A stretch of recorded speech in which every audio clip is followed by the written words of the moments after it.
Okay, welcome back to our whirlwind tour in 3 lectures, 3 lectures within 24 hours.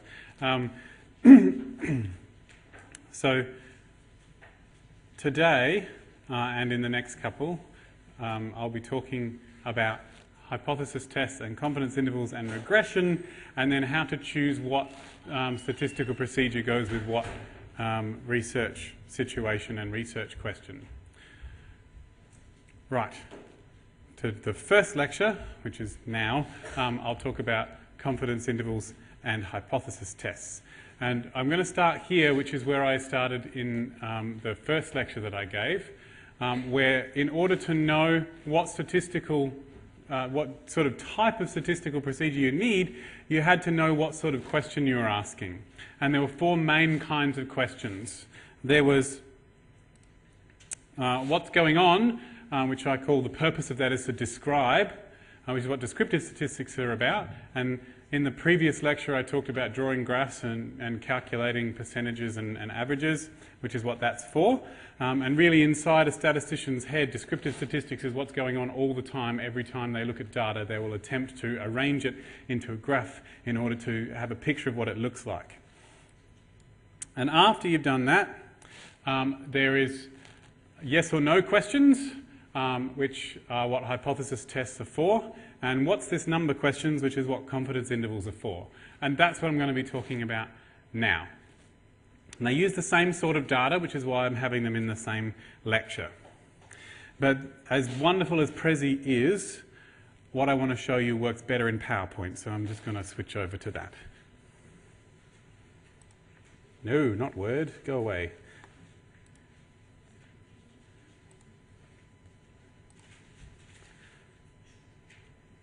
Right. Okay. So here we are. This PowerPoint will be on the website. It's how hypothesis testing works. So as I said earlier, a hypothesis test is designed to decide the answer to a yes or no question using data. They're the 3 pieces that go together. It's a decide question, which is a yes or no question, and we use data to do it. And what we're going to do is we're going to use probability. Well, the people who came before us have designed ways of using probability to calculate how consistent our data is with a particular answer to that yes or no question. So we'll have a yes or no question, we'll pick a particular answer, often the no, and we'll use probability to figure out how consistent my data is with that answer.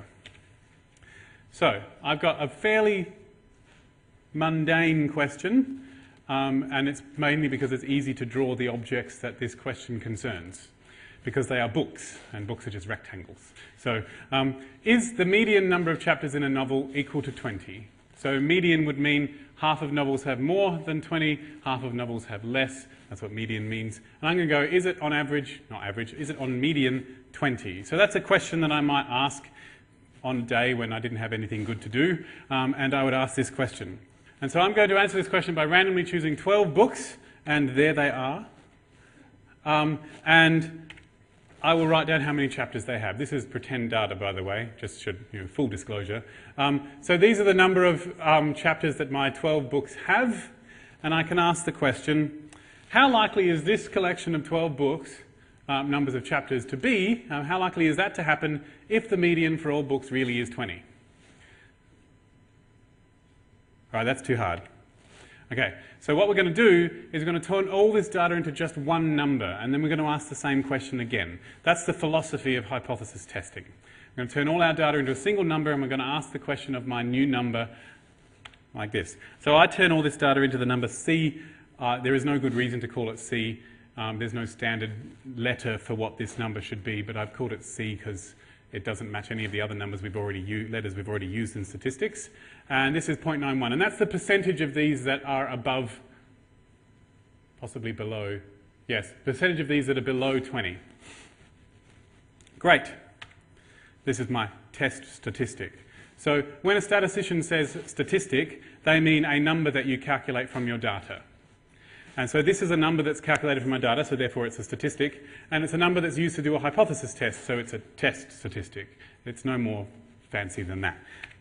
Okay, so now I'm going to re-ask my question and say, how likely is this number to happen if the median for all books really is 20? But the only way to answer a question of how likely something is to know what all the other possibilities are and compare them.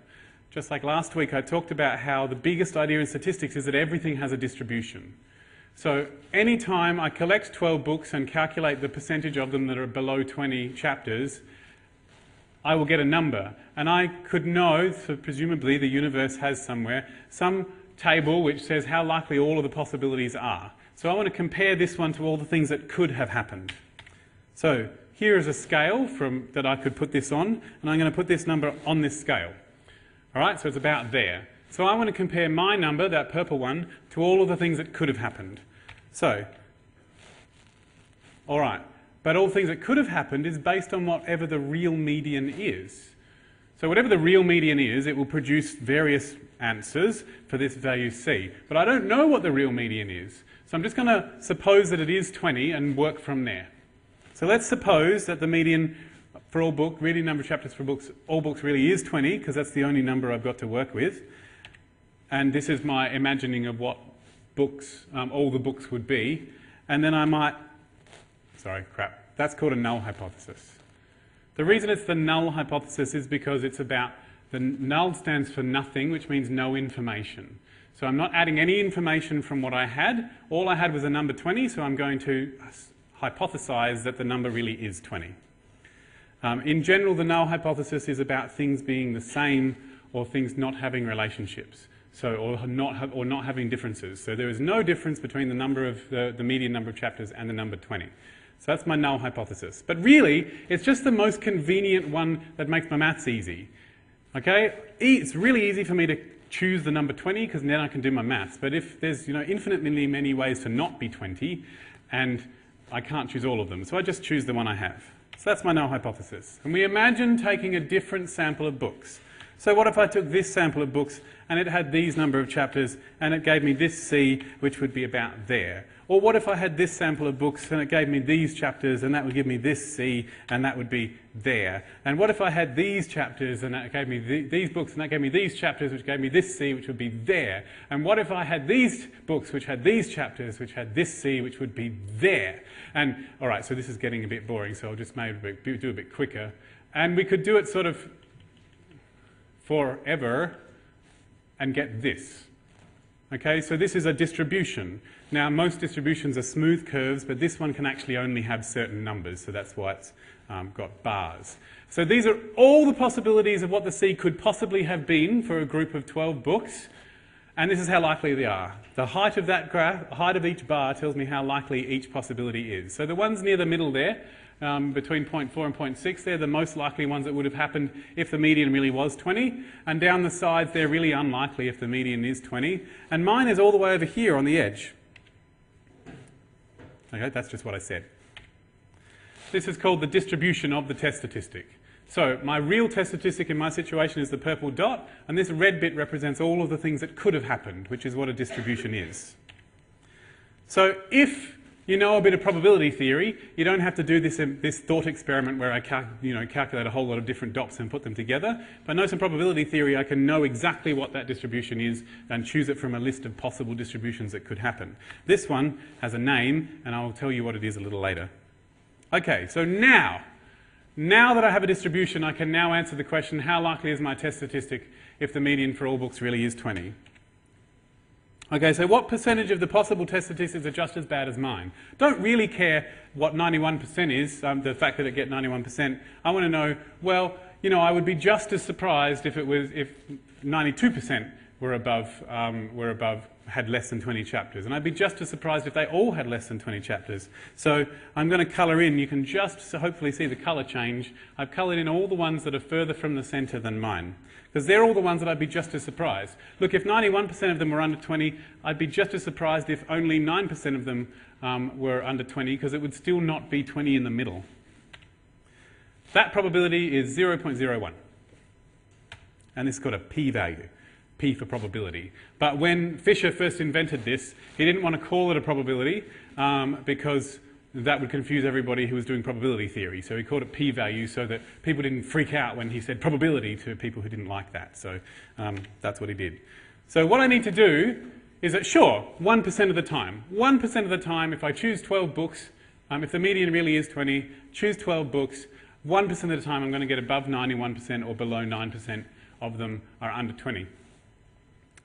Cool. Is that unlikely? What is that? Is that unlikely or what? 1% seems unlikely, but I need to choose a cutoff for when I declare this is definitely unlikely. And most people choose the cutoff as 0.05 for no good reason other than Fisher did it when he first invented hypothesis tests. And he just randomly picked a number out of the air. In fact, he said that. He said, I've chosen this number. You might choose a different number. When he first invented them, and everyone just went, stuff that, I'm just going to use yours. So there you go. So P is 0.01. That's less than 0.05. So our test statistic is unlikely. So 0.05, that's the cutoff for when I say things are unlikely, and that's less than that. So our test statistic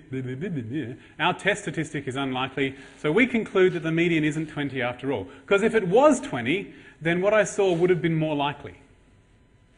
That's the idea behind it. I'm just going to run through this whole thing again. I had a question. And it was, is the median number of chapters equal to 20? And then I took a round sample of books.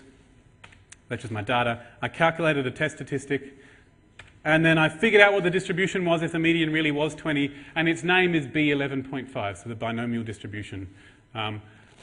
There's this big town, basically, there isn't really, but there's a big book with all the distributions in it. And I go to chapter binomial and I look up page 11, row 0.05, and that's the one I want for that distribution. Calculate my p-value, and then I decide my answer based on the p-value. That entire process is called a hypothesis test. The process of taking your data, making a test statistic, calculating a probability, and deciding the answer, that whole thing's called a hypothesis test. Some people call it a significance test. This particular hypothesis test has a name. It's called the sign test.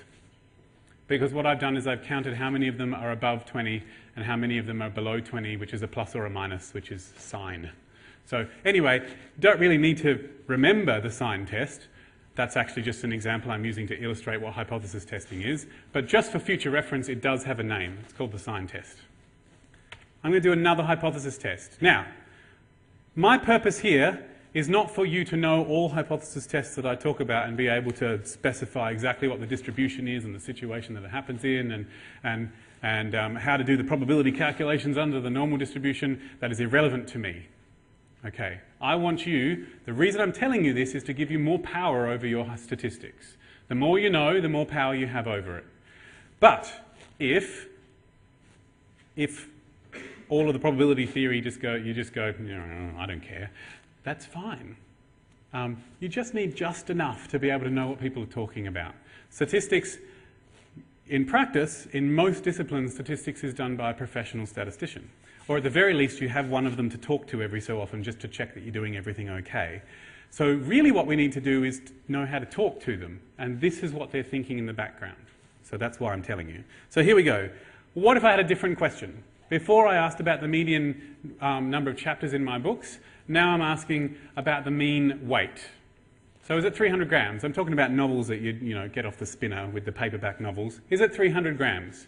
So I would take some books and I would write down all their weights in grams, and then I would calculate a test statistic. Today my test statistic is called T for test statistic. And I calculated it by a particular formula that was based on the mean and the standard deviation. But that's not important today. The important thing about that T is that if I calculate it in the right way, I can specify exactly what all the possibilities could have been. So, if the mean really is 300, if it really is 300, then what are all the possibilities for what T could have been? Well, they are described by the distribution called the T distribution with 11 degrees of freedom. The 11th T distribution. That is the distribution that draws this curve that is the correct probabilities for all of the things my test statistic could have been. I calculate my p-value, which is everything further out from where I am, and it comes out as 0.65, which is above 0.05, so totally likely. Like if the mean really is 300, I could totally have gotten this test statistic 65% of the time. And so I go, the mean could be 300. If the mean was 300, this could have happened, so the mean could totally be 300. Don't know if it really is, but it could be. This is called the one-sample t-test, by the way. So you'll notice that there is no consistent naming system for hypothesis tests. This one is called the t-test because it uses the t-distribution. The other one is called the sign test because it uses pluses and minuses. There's no, some of them base it on the distribution, some of them base it on a calculation you do. Here's another one. Is the percentage of books with the in the title 50%? It's a good question, I reckon. So I could get some books and I could write down whether they have a the in the title. Great. And I could make a test statistic. So this will just be the number that have the in the title, and that's 3. And I can say, well, if it really was 50%, how likely would it be to get 3? Well, that description of the likelihoods is the binomial distribution of 12, 0.5, which looks like this. And this is my p-value. I'd be just as, if the percentage really was 50%, I'd be just as surprised to get 3 with that in the title as I would with 9, because if it was 50%, I wouldn't expect so many. So I'll just add them all up. Comes to 0.09. That's above my 0.05 cutoff. So the percentage with the could be 50%. I'm a little bit doubtful, but I'm not completely convinced that it's not 50%, so it could be. This is called the exact test for one proportion, or the binomial test for one proportion. Only one to go. The only reason I'm giving you lots of them is to point out that they all have a similar structure for how we do them. The details about which graph we draw and which calculation we do, those details are different, but the big structure is the same. I have a question. Take a random sample of books. This time my test statistic is called a chi-squared. That is not a chi. It's written C-H-I in English as the name of the letter, but it's pronounced chi for most people, just so you know.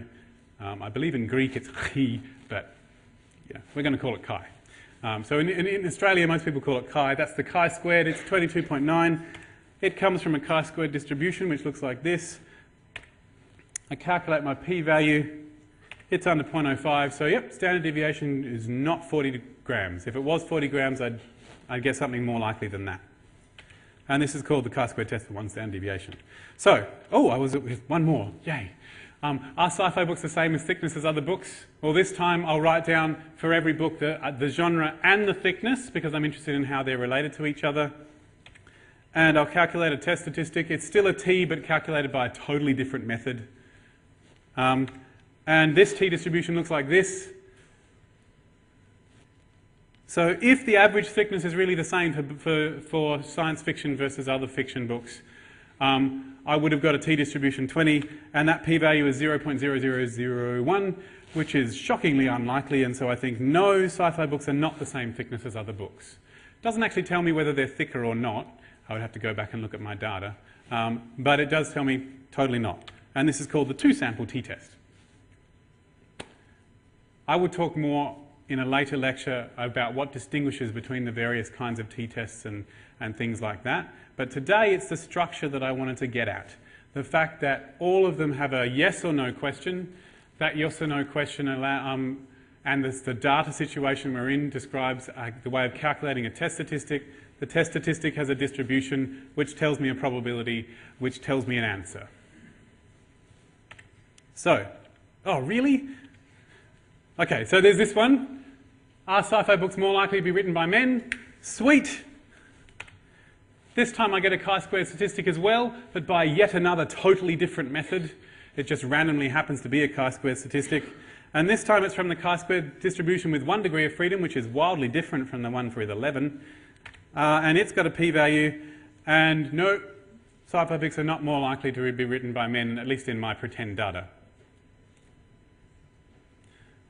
Okay, because my p-value is really high. Totally could have gotten this test statistic. And that's the chi-squared test for association. Sorry, what is the test statistic again? The test statistic is this thing that we calculate. It is something that we take all our data, lump it together into one number, and then we can ask how likely is that number. The only reason I would calculate this one is because then I know the probabilities. Presumably I could calculate something else. I mean, there's any number of things I could calculate from a set of data. And I could do the difference between the two percentages. I could add everything up and divide by 7. Like, there's no particular reason I would have to do anything. The reason I would calculate certain statistics is because I'll be able to draw that red graph. So Pearson, when he first invented this, chose to do a chi-square because then he knew what that red graph was and he could calculate the probability. So it's lucky that we have professional statisticians working continuously to figure out what the correct distributions for things are, so that they can tell us, in that situation, if you do this calculation, then I know what the probabilities are. So I can tell you a p-value. So here we go. We have a yes or no question. We collect some data, obviously. We calculate a test statistic. We figure out what the distribution would be if we assume the null hypothesis. Well, suppose anyway. And we calculate a p-value, and we decide the answer based on the p-value. Right, and this is what... oh, crap. Damn, this is not the correct one. No. I edited this. Just going to pause the recording.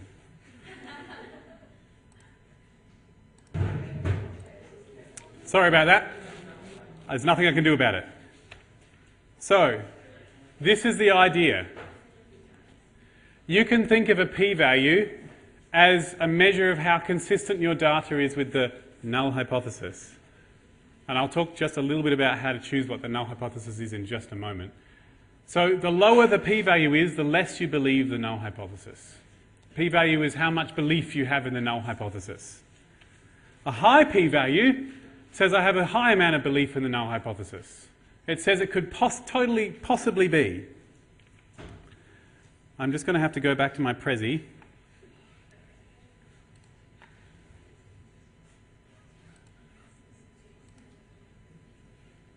Okay.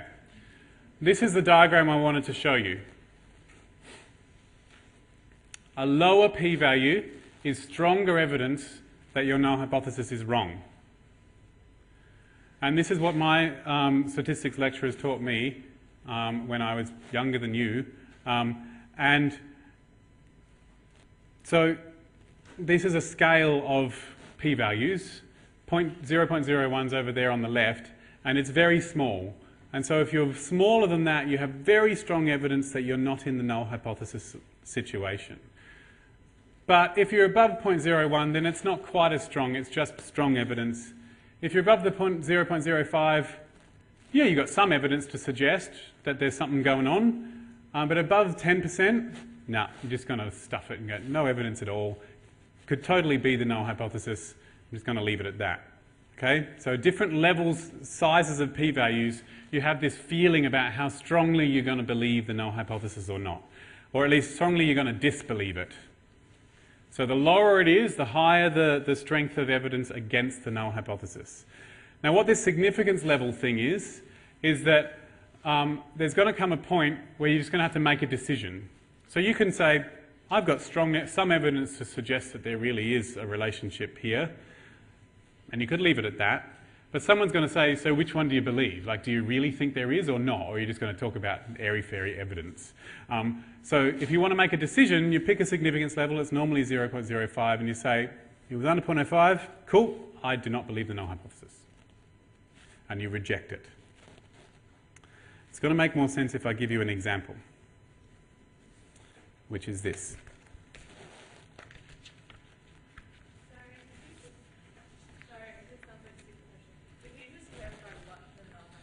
That's what I'm about to do.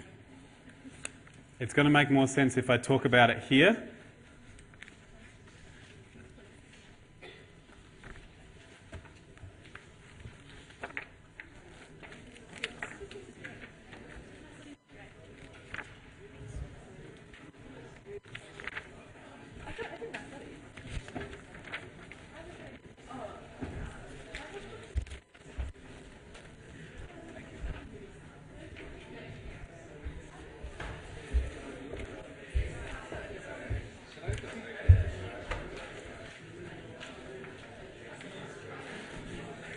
So, I apologise. Looks like everyone's got one now. Right. I very much apologise because I did actually put a description of what the null hypothesis was in my PowerPoint slide, but then it didn't save. So it's going to be easier to talk through these examples that I've handed out. I've only got 6. Whoa, maybe not that much.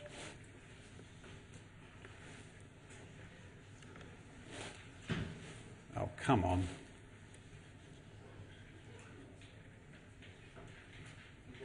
All right.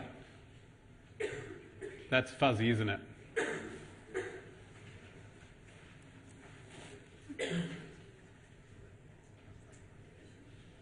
Oh, close enough. So I'm going to go back to my standard example. Do meals with chili and without chili affect temperature differently? So I'm going to have to choose a null hypothesis. Now, there is actually, the reason why null hypothesis is partly so hard is that it could be anything. You can choose. But almost always, and so therefore I'm just going to say this is the answer, you choose the one that only has one mathematical answer. There is only one way to be the same. There are many, many ways to be different. So I'm going to choose the one that only has one way. So, do meals with chili and without chili affect temperature differently? Well, there's only one way to affect them the same way, so that will be my null hypothesis. So my null hypothesis is actually they affect temperature the same.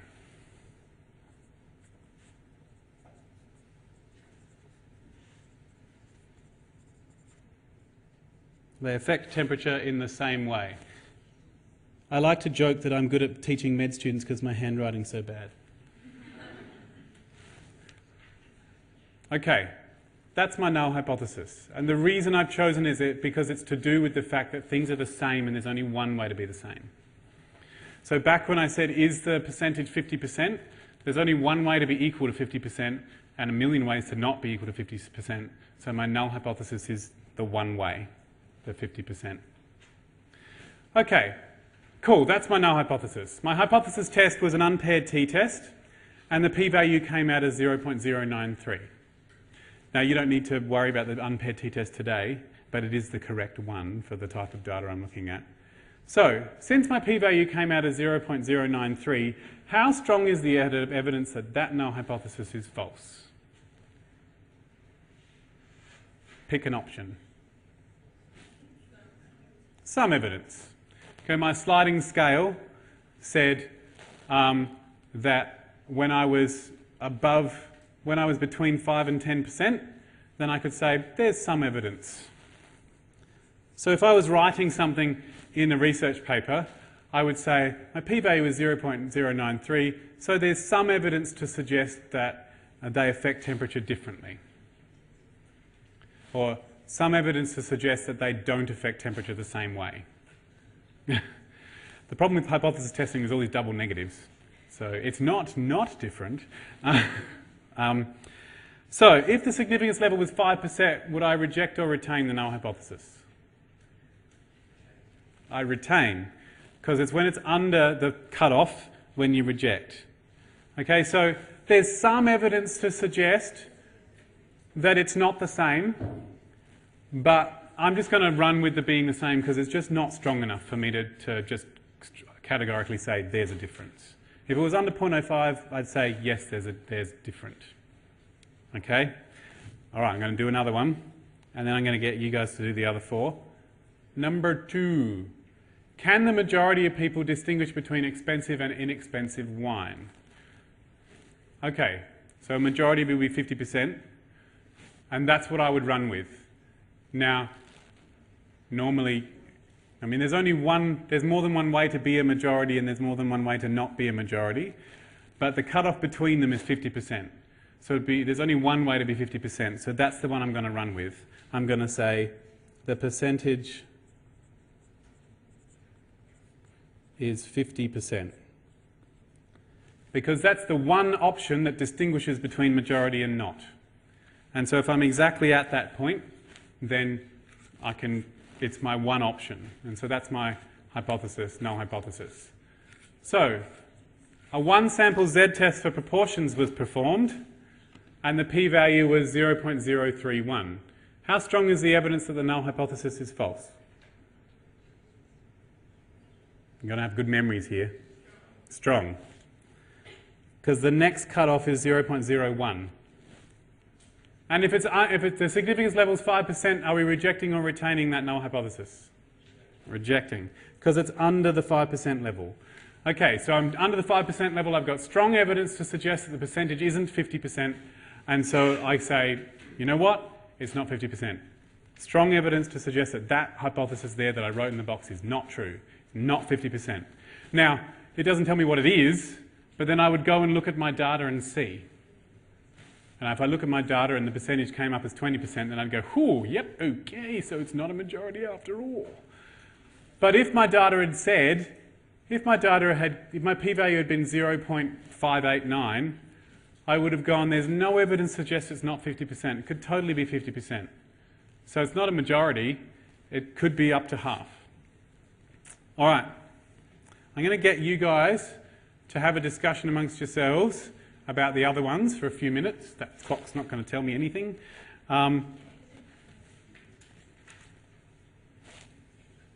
Even if you can't figure out your null hypothesis, or even if you can't do another bit, see what you can do. Give you about 3 minutes to just have a chat about it, because this is one of the things that really needs talking about. So go for it. I can put that back. That thing. There. That thing? Yep.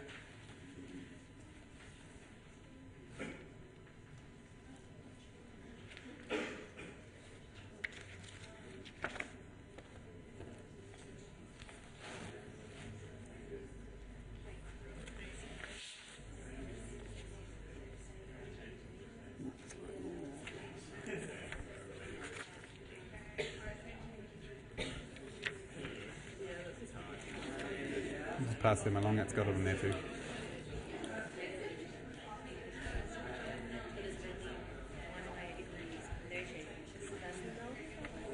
Yeah, he's nodding at us, we're right. This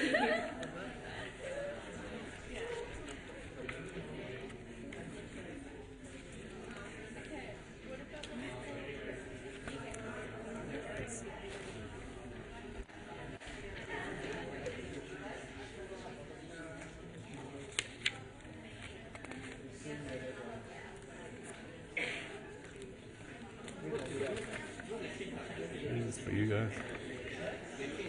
Pass them along.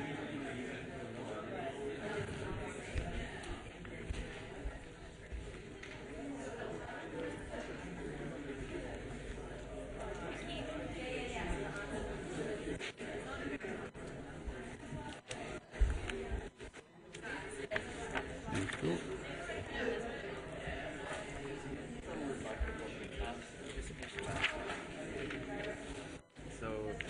From your one, changes in the indoor temperature associated with changes in dust mite, to find a null hypothesis that would be the same for all situations, would it be something like dust mite populations would be the same at all temperatures? So there isn't a relationship. Yeah, there isn't. So that would be Exactly. That's a nice way of saying it. Cool. No, I'm going to take spares.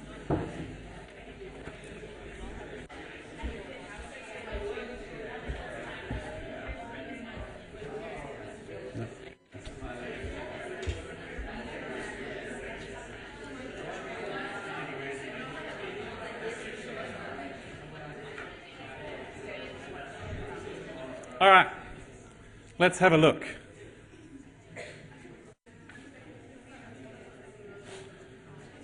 All right, number 3. So my yes or no question, are changes in the indoor temperature associated with changes in the dust mite populations? What do you reckon a null hypothesis would be? I've got a brave soul. There's at least one person that I talk to who has an answer.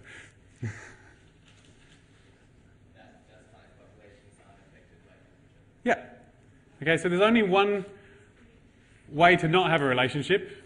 Okay, and he's saying, his reasoning, if I got this right, so correct me if I'm wrong, well, the dust mite population would be the same no matter what the temperature is. And there's only one way to be the same. That's the idea behind it.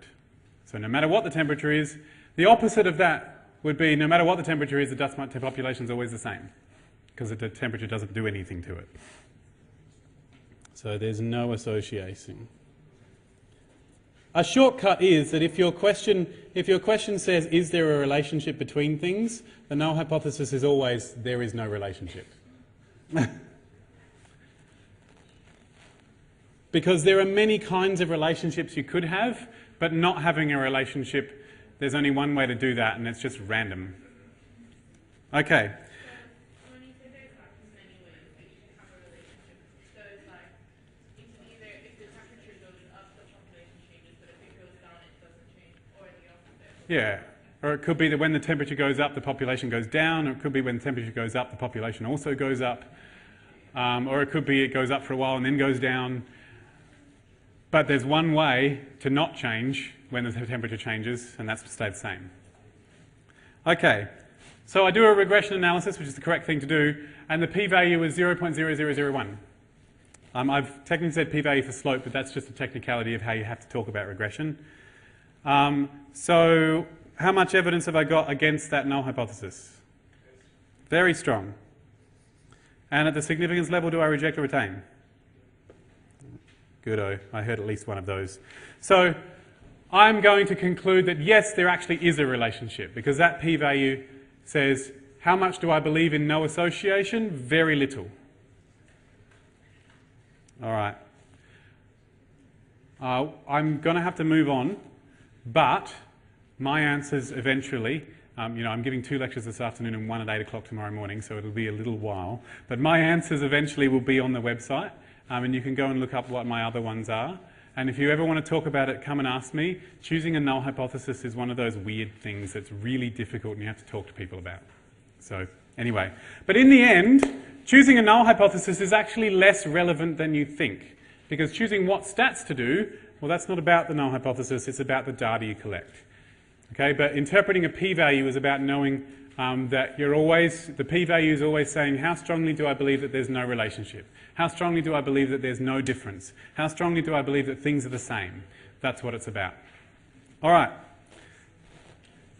Right, where was I up to?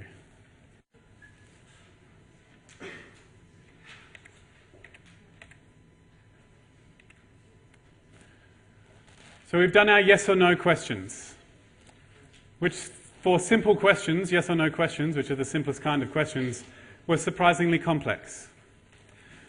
Now we're going to do a what's this number question. Okay? And I've got a PowerPoint for that as well, which actually is the correct one as far as I can tell.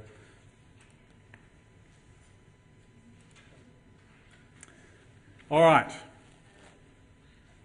A confidence interval is designed to give a range of possible answers to a what's the number question using data from a sample. Okay, so your hypothesis test gives you a p-value basically, and that p-value is a single number from which you can go, the answer is no relationship. Okay, or the answer is the median's not 20. Right, but a confidence interval is not about yes or no questions, it's about a what is this number question. And instead of giving a single number answer, it gives a range of possible answers.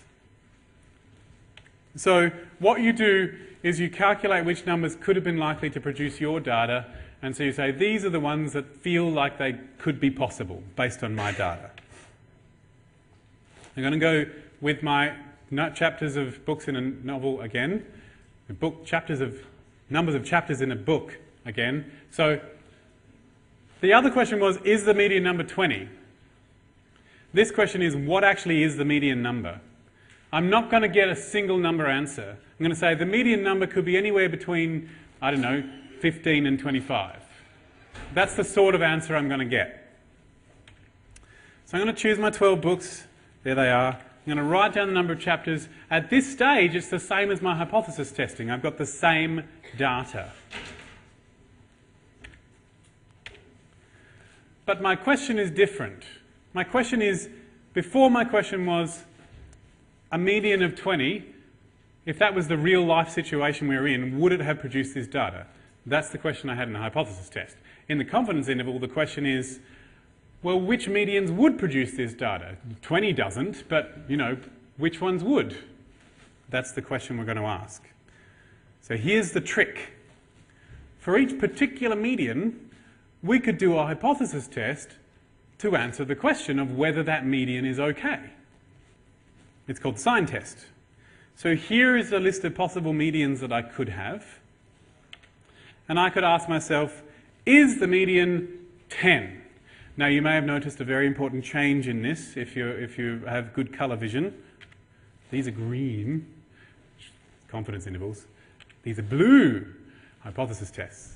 So in the previous PowerPoint, everything was blue. So we are now asking a hypothesis test question. Is the median for all books equal to 10?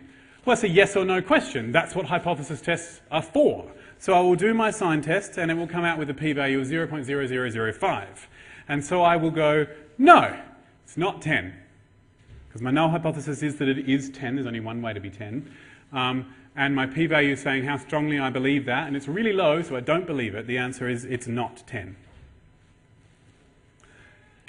Is the median for all books 11?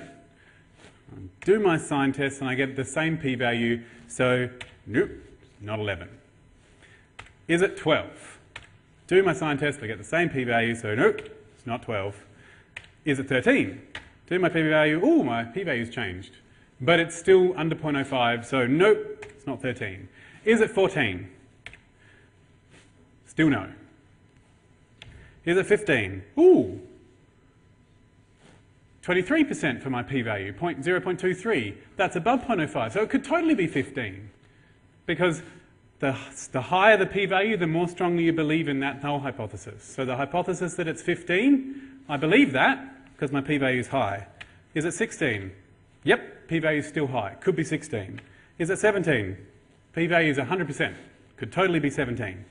Is it 18? Could be. Is it 19? Could be. Is it 20? No. 21? No. 22? No. 23? No.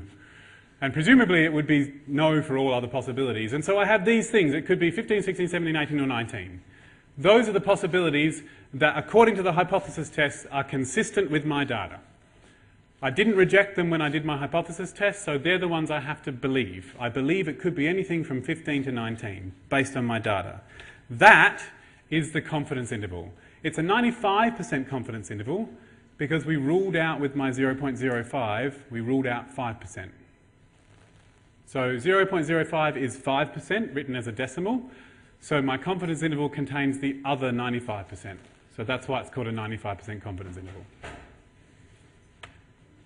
So it's all the medians that could be true based on hypothesis tests at the 5% level of significance. So if I took that number and asked a hypothesis test, they would have given me a p-value of over 0.05. That's the idea behind it. But this is how I think of it. I normally just leave out all the probability crap and say, these are the ones I'm happy to believe based on my data. 95% happy to believe these ones. If I wanted to be 99% happy, I'd have to go a bit wider. So, what's the mean weight of a novel? Choose my 12 books, there's the weights. Which possible means might be likely to produce this data? Okay, so I could do it again. I could say, right, I'm going to pick some means and I'm going to do a hypothesis test to see if they really are, and it'll be a t-test. So here are some means. Is the mean 200? I'll do a t-test. The answer is no. Is the mean 201? No. And I haven't even done a 200.5, like I need to do that one as well, and 200.589, but anyway, no, just a second. Let's just skip all of that and pretend I did all of it. And there it is. I managed to get up to this point in the middle where I was able to retain those numbers. This is my confidence interval. It's a 95% confidence interval because I used 5% significance level of 5%. These are all the means that I think could be true based on my data. Anything between about 200 and, what does that look like? About 260 and 340 something. All the things that when I did with a hypothesis test, the p-value would have been over 0.05. All the ones I'm happy to believe based on my data. I'm happy to believe, based on this data, that the true mean of book weights is between 260 and 348. But here's the really good bit. You don't need to go through all of this crap to find a confidence interval. You don't need to do that. You could, but you don't have to. Because you just have to figure out where these two ends are, these ones here. All right? If I can figure out what that left-hand end is and what that right-hand end is, then I know that everything between them will be fine. So I just have to figure out what they are. And the really, really good bit is that those ends are the ones that would have given me exactly 0.05 when I did my hypothesis test. The red bit was under 0.05, the green bit was over 0.05, and so that must be exactly 0.05. So all I have to do is do my hypothesis test backwards. So if I did a hypothesis test, I'd assume the mean was 300, and then I'd calculate a test statistic, and that's the calculation, and then I'd look up the distribution and find the p-value, and then I'd compare my p-value to 0.05 to make the decision. I'm going to do that backwards. I'm going to assume the p-value is exactly 0.05. I'm going to figure out the t-statistics that go with that, and then I'm going to do my calculation, my hypothesis, my test statistic calculation backwards to figure out what the original means would have to be to do that, and then my confidence intervals between them. I do not want you to know how to do this. I'm telling you this so that you can have more power over it, and it gives you something that if you want to come and talk to me, you've got a reason now, because you can say, hey David, you said this in your lecture, but I really just wanted to come to talk to you because you're so cool. So now you have a reason to come and talk to me if you want to, but also it's so that you can have this general feeling that confidence intervals and hypothesis tests are connected to each other. Because if anything, that's the message you would take from this. So we take the 12 books, we pick a test statistic. So we pick a hypothesis test and we do it backwards. We pick out what the critical values are. We do our hypothesis test backwards to figure out what the original means would have to be. And then my 95% confidence interval is between those two numbers. So we have a what's the number, we collect the data, we choose a hypothesis test, we do it backwards to calculate the two ends, and my confidence interval is between them. And this is what it means. The numbers in the confidence interval would have been retained if I did a hypothesis test that said, is this number equal to this value? The values in the confidence interval have a high chance of producing my data. And here's the one that I do. The values in the confidence interval appear to be consistent with my data. If they're inside the confidence interval, I think that those numbers are consistent with my data. If they're outside the confidence interval, they're not consistent with my data. Now I have an activity to do that, and I will do that now, and then I'll have a little break because I'm doing the next lecture as well. Okay? So I'm just going to give you this activity to do, and I might even get someone to volunteer to help hand it out. Like this, yeah.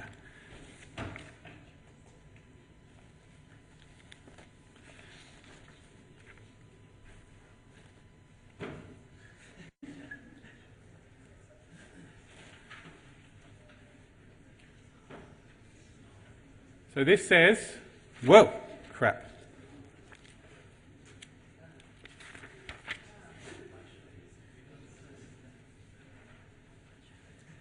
Give us a second.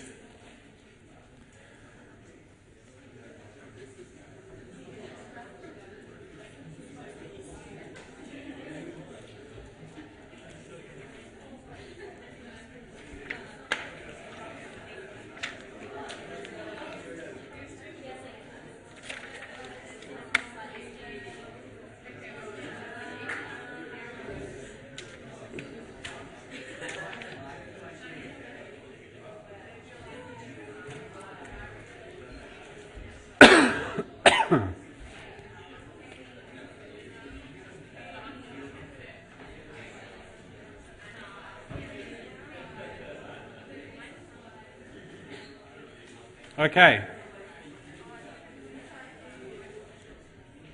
I'm going to talk through this one and then I'll stop and people can move around if they want to or go wherever they need to go. But feel free to leave now if you want to. Okay. A 95% confidence interval for the mean difference in temperature after a meal with chili compared to one without is from minus 0.2 degrees Celsius up to 0.3 degrees Celsius. When mathematicians write confidence intervals, they write them like this with brackets and a comma between them. When most other people will say the words from minus 0.2 to 0.3. Okay, so here's the thing. This is answering a what's the number question, and the question is, what is the mean difference in temperature? So this is telling me all of the mean differences in temperature that I think are consistent with my data based on my confidence interval calculation. So I'm going to say which of these numbers appears to be consistent with my data. 0 degrees Celsius, is that consistent with my data? How can you tell? That's between those two numbers. So yep, that's good. 0.15. Good, got some nods, that's good. 0.4. No, because that's outside. Minus 0.15. Yeah, that's good. Is minus 0.21? No, it's too far. 0.29. That's okay, it's within the 0.3. Now, here's the other question we could ask. Based on this information, is there strong evidence to suggest that chili makes a difference to temperature on average? Now, this question is a yes or no question. Does chili make a difference? But I can answer it using this. Well, what do people think the answer is? Does chili make a difference on average? Yes or no? You got a yes? Okay, the answer is no. And here's the reason why. See these numbers? These are all of the numbers for the difference that I think are consistent with my data. And 0 is one of those numbers. The difference could be 0. And so therefore, I don't have any evidence to suggest that it's not 0. It totally could be. I mean, it could be anything up to from minus 0.2 up to 0.3. It could be as big as 0.3, but it could also be 0. So it could be. So I can't reject that possibility. You can use a confidence interval to do a hypothesis test. And it's a very useful thing when looking at a paper to see if they've done things right, to see if their information matches up correctly. So, and I know that it's strong evidence because it was all based on the 5% level. And I know that under 0.05 was strong. So, no, it could be 0 because 0 is one of the possibilities. I'm going to stop there and let you have a few minutes to chill, and then I'll talk about, I'll do the other lecture afterwards. All right, feel free to think about those, and I'll get back to you in just a few minutes after I've had a drink.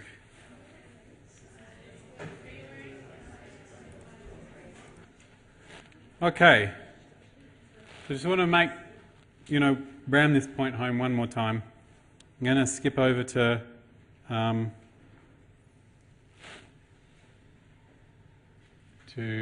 I'll do number 2.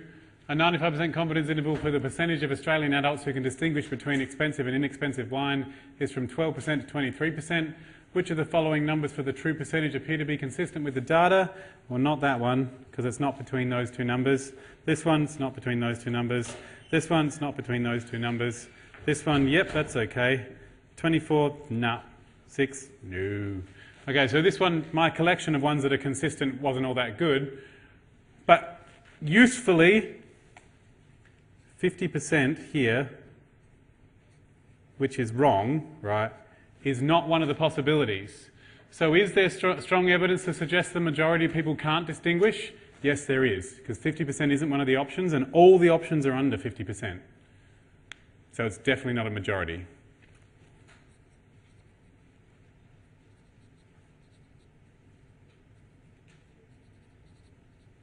All the options are under 50%. I'm going to skip over here to number 5.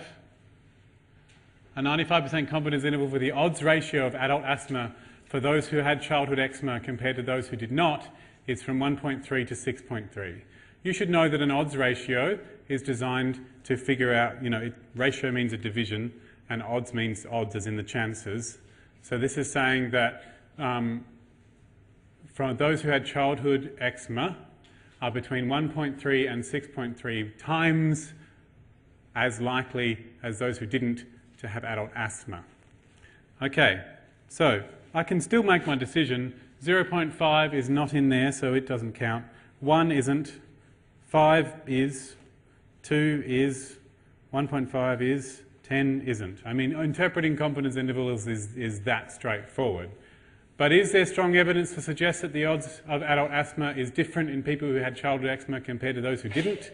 Well, since we divided them, if the odds was the same, that odds ratio would have been 1. Because when we divided them, you get a 1. So, since 1 is not one of the options, the answer is, yep, there's strong evidence to suggest that when you divide them, you don't get a 1. So they're not equal.